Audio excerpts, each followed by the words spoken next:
मैनपुरी उपचुनाव जिस पर देश और प्रदेश की निगाह रखी हुई है, उस उपचुनाव में अब पूर्व आईपीएस अमिताभ ठाकुर ने भी अपनी ताल ठोक दी है। यहाँ इटावा पहुंचे, उनसे जानकारी लेते हैं। सर, मैनपुरी उपचुनाव जिसकी निगाह देश और प्रदेश भर के लोगों की लगी हुई है, आप भी अपना प्रत्याशी उतार रहे हैं, किस तरह की जानकारी देना चाहेंगे? देखिए, अधिकार सेना जो एक नवगठित पार्टी है और जिसका उद्देश्य अत्याचार, अन्याय और भ्रष्टाचार का विरोध, लोगों में अधिकारों के प्रति जागरूकता है।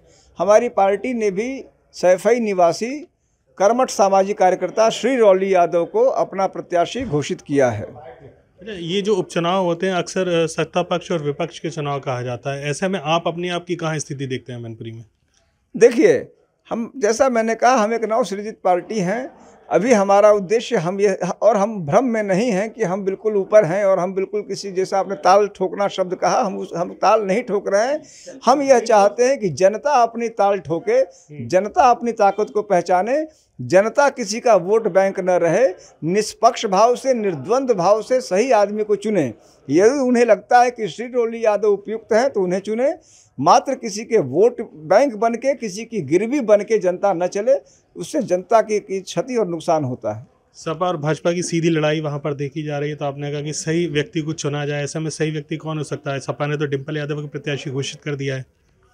देखिए, इस जगह मेरा उत्तर पक्षपातपूर्ण होगा। हमें तो जैसे सबसे अच्छा हमारे अपने प्रत्याशी श्री रौली यादव ही लगेंगे। जनता, हम तो यही अपील करेंगे कि श्री रौली यादव को ही आप अपना प्रत्याशी, सही प्रत्याशी माने। फिर भी वास्तविकता जो है उसमें आप क्या देखते हैं? भाजपा कितनी फाइट दे रही है, क्योंकि गढ़ कहा जाता है नेताजी की विरासत की सीट है। देखिए, जहाँ तक राजनीतिक दृष्टि से इस प्रश्न का उत्तर है, मेरा व्यक्तिगत मंतव्य है कि सुश्री डिम्पल यादव हर प्रकार से भारतीय जनता पार्टी के नेता से ऊपर दिखती हैं। जो यहाँ की स्थितियाँ हैं, यह मेरा व्यक्तिगत आकलन है। अच्छा, शिवपाल सिंह भी इस को लेकर के काफ़ी चर्चा का विषय बने हुए हैं, शांत बैठे हुए हैं, तो क्या लग रहा है कितना प्रभाव डालेंगे इस चुनाव में? देखिए, शिवपाल जी मेरी निगाह में कोई हल्के राजनीतिक खिलाड़ी नहीं हैं और मैं अपनी व्यक्तिगत राय दूंगा कि मुझे लगता है कि शिवपाल जी को लेके जो कुछ भी हुआ उनकी पार्टी में, वह श्री अखिलेश यादव की राजनीतिक अपरिपक्वता का ही एक निशानी है। जिस तरह से दो उपचुनाव हुए, रामपुर और आजमगढ़ में समाजवादी पार्टी ने अपनी सीट गंवाई, मैनपुरी में भी क्या लग रहा है, कुछ इस तरह के नतीजे आ सकते हैं? असंभव नहीं है, लेकिन चूंकि यहाँ की स्थितियाँ ऐसी हैं, फिर एक ऐसे विराट व्यक्तित्व के निधन के बाद ये चुनाव हो रहा है कि मुझे लगता है कि अंत में जब चुनाव होंगे तो जो भावनाएं हैं मुझे ऐसा लगता है कि अंत में नेताजी के स्मरण को ही लेके पूरा का पूरा चुनाव कैद हो जाएगा। तो माना जाए कि डिम्पल यादव को जो नेताजी के नाम पे वोट पड़ने जा रहा है।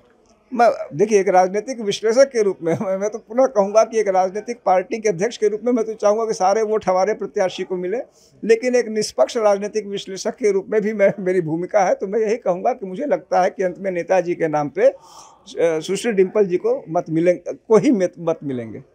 तो ये हमारे साथ पूर्व आईपीएस अमिताभ ठाकुर थे, जिन्होंने बताया कि वो भी मैनपुरी में अपने प्रत्याशी उतार रहे हैं। लेकिन जो राजनीतिक विश्लेषक के तौर पर उन्होंने बात कही है कि नेताजी के नाम पर उन्होंने कहा है कि डिम्पल यादव को वोट मिलेंगे और जो गढ़ है मैनपुरी का, समाजवादी का गढ़ है, वहाँ से एक बार फिर से समाजवादी पार्टी जीतने जा रही है। मोहम्मद फारिक, एबीपी गंगा, इटावा।